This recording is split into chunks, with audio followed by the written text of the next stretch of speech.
ഗവൺമെന്റിലെയും അതേപോലെ self ഫിനാൻസിംഗിലെയും fee structure ആണിത്. 18,649 വരെ ഓപ്പൺ കാറ്റഗറിയിൽ അഡ്മിഷൻ ലഭിച്ചു എന്നുള്ളതാണ്. 12,227 അഡ്മിഷൻ ലഭിച്ചു. അതായത് ഗവൺമെന്റ് സീറ്റാണ് ലഭിച്ചത്. 160 റാങ്കിലാണ് Calicut. Hi everyone, this is ANJ. So +2 ശേഷം നിങ്ങൾക്ക് ഏറെ ജോബ് ഓപ്പർച്യൂണിറ്റീസ് ഉള്ള ഒരു മേഖലയാണ് ഫാർമസ്യൂട്ടിക്കൽസ്. ഇതിൽ B farm, D pharm, Pharm D തുടങ്ങിയ നിരവധി കോഴ്സുകളുണ്ട്. ഇതിൽ ബി ഫാമിനെ കുറിച്ചാണ് ഇന്ന് നമ്മൾ ഡിസ്കസ് ചെയ്യുന്നത്. ഏത് റാങ്ക്, കീമിൽ ഏത് റാങ്ക് ലഭിച്ചവർക്ക് ഒരു ബി ഫാമിന് ഒരു ഗവൺമെന്റ് അല്ലെങ്കിൽ സെൽഫ് ഫിനാൻസിങ് സെക്ടറിൽ സീറ്റ് കിട്ടും, എന്താണ് അവിടെ വരാൻ പോകുന്ന ഫീ സ്ട്രക്ചർ, ഇതിന്റെ ജോബ് ഓപ്പർച്യൂണിറ്റീസ് എന്തൊക്കെയാണ്, ഈ കാര്യങ്ങളൊക്കെ നമ്മൾ ഡിസ്കസ് ചെയ്യാൻ പോവാണ്. ആദ്യം നമുക്കതിന്റെ ജോബ് ഓപ്പർച്യൂണിറ്റീസ് നോക്കാം.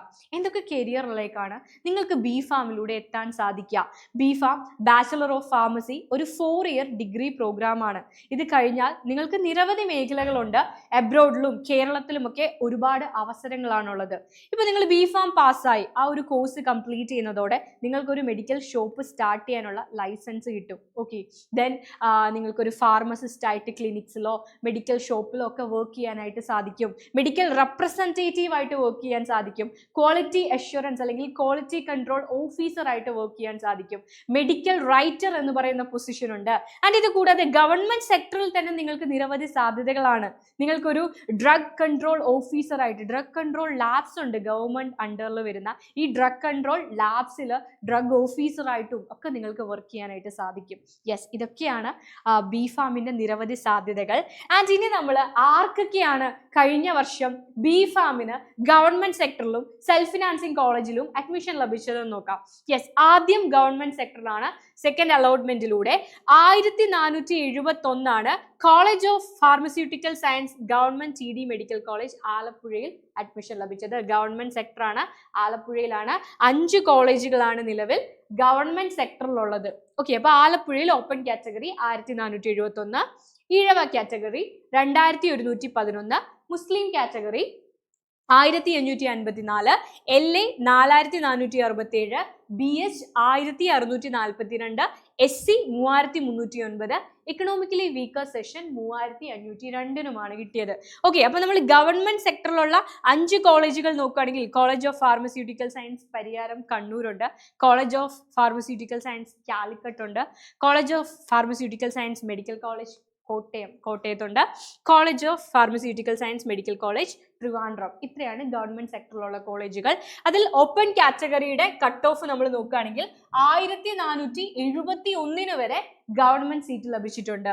EZ കാറ്റഗറി നോക്കുകയാണെങ്കിൽ 2254 വരെ ഗവൺമെന്റ് സീറ്റ് ലഭിച്ചിട്ടുണ്ട്.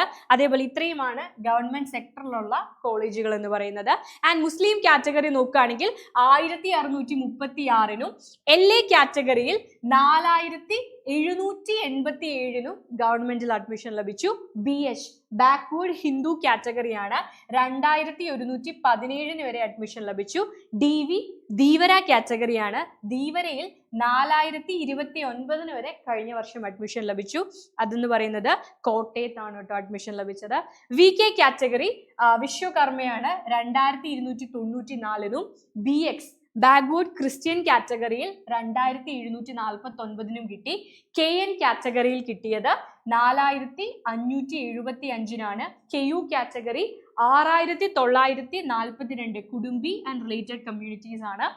SC കാറ്റഗറിക്ക് 4157, ST കാറ്റഗറി 12227 അഡ്മിഷൻ ലഭിച്ചു. അപ്പോ 12227 റാങ്കിന് ഒരു ഗവൺമെന്റ് സീറ്റ് ലഭിച്ചു.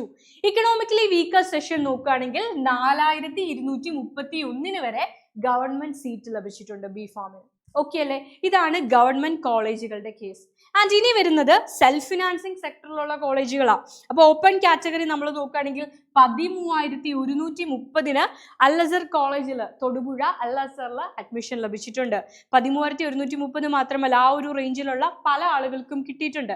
16301 കിട്ടിയിട്ടുണ്ട്. Chemist college of pharmaceutical science and research എറണാകുളത്താണ് അഡ്മിഷൻ ലഭിച്ചത്. ദെൻ 14050 അഡ്മിഷൻ ലഭിച്ചിട്ടുണ്ട്.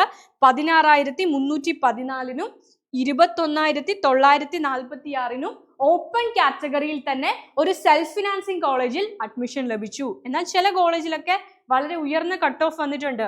4464 കിട്ടിയ കോളേജ് ഉണ്ട്.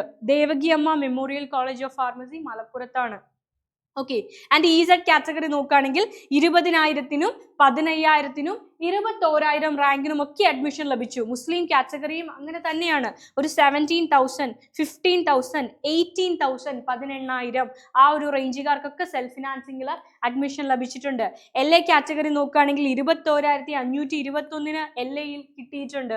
DV കാറ്റഗറി നോക്കുകയാണെങ്കിൽ 22,000-ന് 22,000 വരെ കഴിഞ്ഞ വർഷം ലഭിച്ചിട്ടുണ്ട്. VK കാറ്റഗറി 19,000, 18,000 ഒക്കെ VKക്ക് ലഭിച്ചിട്ടുണ്ട്. 21,000 VK 21,536 കഴിഞ്ഞ വർഷം ലഭിച്ചു. അഹല്യ സ്കൂൾ ഓഫ് ഫാർമസി പാലക്കാടാണ് അഡ്മിഷൻ ലഭിച്ചത്. Yes. And then SC category നോക്കുകയാണെങ്കിൽ 23,000-ന് ലഭിച്ചിട്ടുണ്ട്, 21,000-ന് ലഭിച്ചിട്ടുണ്ട്, 22,944-ന് ലഭിച്ചിട്ടുണ്ട്, 23,652-ന് വരെ അഡ്മിഷൻ ലഭിച്ചിട്ടുണ്ട്. ഓക്കെ. ST കാറ്റഗറി ആണെങ്കിൽ 27,974-ന് സെൽഫ് ഫിനാൻസിംഗിൽ കിട്ടിയിട്ടുണ്ട്, 26,821-ന് കിട്ടി, 19,778-ന് കിട്ടി. ഇതൊക്കെ ഓരോ കോളേജിലും കിട്ടിയ കുട്ടികളുടെ ലാസ്റ്റ് റാങ്ക് ആണ്. ഓക്കെ.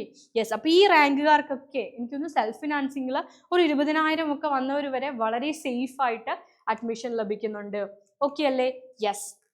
ആൻഡ് ഇനി നിങ്ങൾക്ക് അറിയേണ്ടത് ഇതിന്റെ ഫീസ് സ്ട്രക്ചർ ആണ്. എത്രയാണ് ഫീസ് വരിക? അപ്പോൾ 2024 നമ്മൾ നോക്കുകയാണെങ്കിൽ ഗവൺമെന്റ് സെക്ടറിൽ 17,370 ഫീസ് ആയിട്ട് വരുന്നത്. സെൽഫ് ഫിനാൻസിങ് സെക്ടറിൽ ട്യൂഷൻ ഫീ ആയിട്ട് വരുന്നത് 1,36,045, സ്പെഷ്യൽ ഫീ ആയിട്ട് വരുന്നത് 39,771.